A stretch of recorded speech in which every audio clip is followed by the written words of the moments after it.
সবাইকে স্বাগত জানাচ্ছি আমাদের আজকের এই বিশেষ আয়োজনে। আজ আমরা এমন এক প্রাচীন আর কালজয়ী টেক্সট নিয়ে কথা বলবো যা শতাব্দীর পর শতাব্দী ধরে মানুষকে মুগ্ধ করে রেখেছে। আমরা কথা বলছি সূরা ইউসুফ নিয়ে। এটি শুধু সাধারণ কোনো গল্প নয়, বরং ঐশ্বরিক প্রজ্ঞা, আপনজনদের বিশ্বাসঘাতকতা আর চরম প্রতিকূলতার মাঝেও অবিচল সততার এক মাস্টারপিস। তো চলুন ধাপে ধাপে এই অসাধারণ বর্ণনার গভীরে প্রবেশ করি। শুরুতেই চলুন এই আয়াতের দাবিটা একটু খেয়াল করি। বলা হচ্ছে এটি উত্তম কাহিনী বা সবচেয়ে সুন্দর গল্প, মানে টেক্সট নিজেই দাবি করছে এটি সর্বশ্রেষ্ঠ। এই জোরালো দাবি স্বাভাবিকভাবেই আমাদের কৌতূহল বাড়িয়ে দেয়। কিন্তু কেন এটি এত বিশেষ? কারণ এই বর্ণনার প্রতিটি পর্তে পর্তে লুকিয়ে আছে মানুষের মনস্তত্ত্ব আর এক বৃহত্তর পরিকল্পনার অপূর্ব মেলবন্ধন।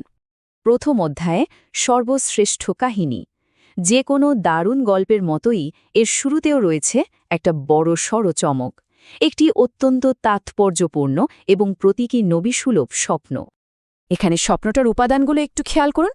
11টি নক্ষত্র, সূর্য এবং চন্দ্র সবাই ইউসুফকে সেজদা করছে, মানে মহাজাগতিক একটা স্কেল। এর বিশালত্ব সত্যিই অভাবনীয়, তাই না? এটি কিন্তু কোনো সাধারণ স্বপ্ন নয়, বরং ভবিষ্যতের এক মহান ঐশ্বরিক পরিকল্পনার সুস্পষ্ট ইঙ্গিত। কিন্তু পিতা ইয়াকুবের তাৎক্ষণিক প্রতিক্রিয়াটা দেখুন। তিনি কিন্তু স্বপ্নের অর্থ ঠিকই বুঝতে পেরেছিলেন আর সাথে সাথেই ছেলেকে সতর্ক করে দিলেন ভাইদের কিচ্ছু না জানাতে। এই একটি সতর্ক বার্তায় কিন্তু আমাদের গল্পের মূল দ্বন্দ্বটা পরিষ্কার করে দেয়, পারিবারিক ঈর্ষার এক আসন্ন হুমকি। দ্বিতীয় অধ্যায়, ভাইদের অন্ধকার চক্রান্ত। তীব্র ঈর্ষা কিভাবে আপনজনদের অন্ধকারের দিকে ঠেলে দেয়, সেটাই এবার আমরা দেখব। তো এইখানকার সবচেয়ে গুরুত্বপূর্ণ বিষয়টি হল ভাইদের এই সুপরিকল্পিত চক্রান্তের ধাপগুলো। এটা কোনো হঠাৎ করে রাগের মাথায় নেওয়ার সিদ্ধান্ত ছিল না, একদম ঠান্ডা মাথার পরিকল্পনা। প্রথমে হত্যার চিন্তা, তারপর অন্ধকূপে ফেলার সিদ্ধান্ত, পিতাকে মিথ্যা বলে খেলার নাম করে নিয়ে যাওয়া, আর শেষে কৃত্রিম রক্তমাখা একটা জামা নিয়ে এসে মিথ্যা গল্প ফাঁদা। পুরো ব্যাপারটাই একটা সাজানো প্রতারণা। কিন্তু সেই রক্তমাখা জামা দেখে পিতার প্রতিক্রিয়া কী ছিল? তিনি কি তাদের সাজানো গল্প বিশ্বাস করেছিলেন? এক মুহূর্তের জন্যও না। তিনি ঠিকই ধরে ফেলেছিলেন যে তাদের মন একটা মিথ্যা কথা সাজিয়ে নিয়েছে। চরম এই শোকের মুহূর্তে তিনিই কিন্তু কোনো প্রতিশোধ বা ক্ষোভের পথ বেছে নেননি। এই জায়গাটা একটু থামার মতো। তিনি বেছে নিয়েছিলেন সাবরুন জামিল বা সুন্দর ধৈর্য। যখন চারপাশের সব প্রমাণ প্রতিকূলে থাকে, যখন কাছের মানুষেরাই সবচেয়ে বড় বিশ্বাসঘাতকতা করে, তখন শুধু ধৈর্য নয়, বরং একটি সুন্দর ধৈর্য ধারণ করা চরম কঠিন একটা কাজ। এটি এই কাহিনীর অন্যতম আবেগময় একটা ভিত্তি। তৃতীয় অধ্যায়, গণাগুন্তি, দিরহামের বিনিময়ে বিক্রি। এই ধৈর্যের মধ্যেই কাহিনীর গতিপথ অবিশ্বাস্য দ্রুততায় নিচের দিকে নামতে থাকে। এটা রীতিমতো একটা মর্মান্তিক পতন।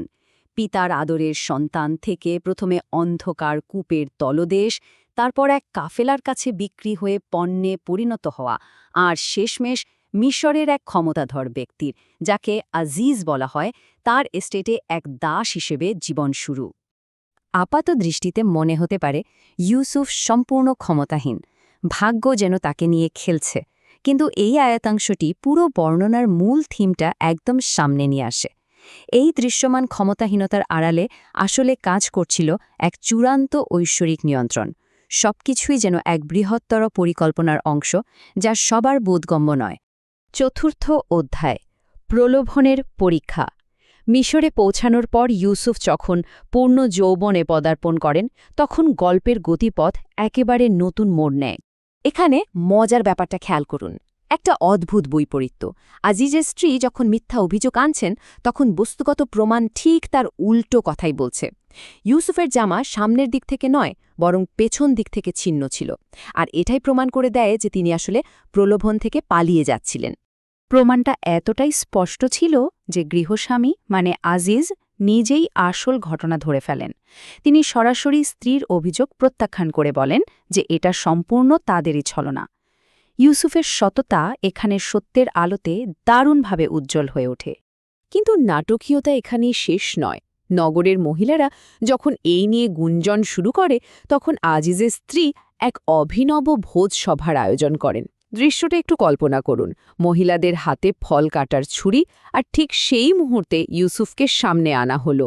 তার উপস্থিতি এতটাই অভাবনীয় ছিল যে মহিলারা হতভম্ব হয়ে নিজেদের হাতই কেটে ফেলে।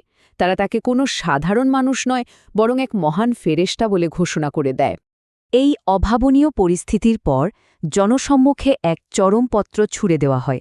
পরিষ্কার জানিয়ে দেওয়া হয় ইউসুফ অনৈতিক আদেশ মান্য করবে অথবা তাকে অপমানজনকভাবে কারাগারে নিক্ষেপ করা হবে। এখানে আপসের কোনো সুযোগই রাখা হয়নি। নৈতিকতার এই চূড়ান্ত পরীক্ষায় ইউসুফের অবিচলতা সত্যি অবাক করার মতো। তিনি স্বেচ্ছায় অন্ধকার কারাগার বেছে নিলেন, তবুও নিজের বিবেকের সাথে এক বিন্দুও আপোস করলেন না। শারীরিক মুক্তির চেয়ে আত্মিক পবিত্রতাই তার কাছে বেশি মূল্যবান ছিল। পঞ্চম অধ্যায়, কারাগারের দেয়ালে বিশ্বাস। আর এভাবেই শুরু হয় পরবর্তী অংশ। ইউসুফ অন্যায়ভাবে বন্দী হলেন ঠিকই, কিন্তু তার আত্মিক বিশ্বাস আর প্রজ্ঞা ছিল সম্পূর্ণ মুক্ত। এই নির্জন কারাগারে প্রবেশ করে নতুন দুই চরিত্র, দুজন যুবক। তারা সাথে নিয়ে আসে অদ্ভুত কিছু স্বপ্ন, আর ইউসুফের কাছে আসে সেই স্বপ্নের ব্যাখ্যা জানতে। দুজনের স্বপ্ন ছিল সম্পূর্ণ আলাদা ধরনের। একজন দেখছে সে মদ তৈরি করছে, আর অন্যজন দেখছে তার মাথার ওপর রাখা রুটি পাখিরা খাচ্ছে। এই ভিন্ন দুটি স্বপ্ন ইউসুফকে তার জ্ঞান প্রদর্শনের এক দারুণ সুযোগ করে দেয়। আর এখানেই ইউসুফের অগ্রাধিকারটা চমৎকারভাবে ফুটে ওঠে। স্বপ্নের ব্যাখ্যা দেওয়ার আগেই তিনি নিজের শেকড় আর একেশ্বরবাদের বার্তা তাদের কাছে তুলে ধরেন। তিনি বুঝিয়ে দেন তার এই জ্ঞান কোনো জাদু নয়, বরং পূর্বপুরুষেদের কাছ থেকে পাওয়া ঐশ্বরিক অনুগ্রহ। এরপর তিনি তার কারার সঙ্গীদের উদ্দেশ্যে এক মোক্ষম প্রশ্ন ছুড়ে দেন। তৎকালীন বহু উপাসনার প্রথাকে চ্যালেঞ্জ করে তিনি বলেন, বিচ্ছিন্ন অনেক উপাস্যর ধারণা বেশি যৌক্তিক, নাকি সর্বময় ক্ষমতার অধিকারী এক ঐশ্বরিক সত্তার ধারণা?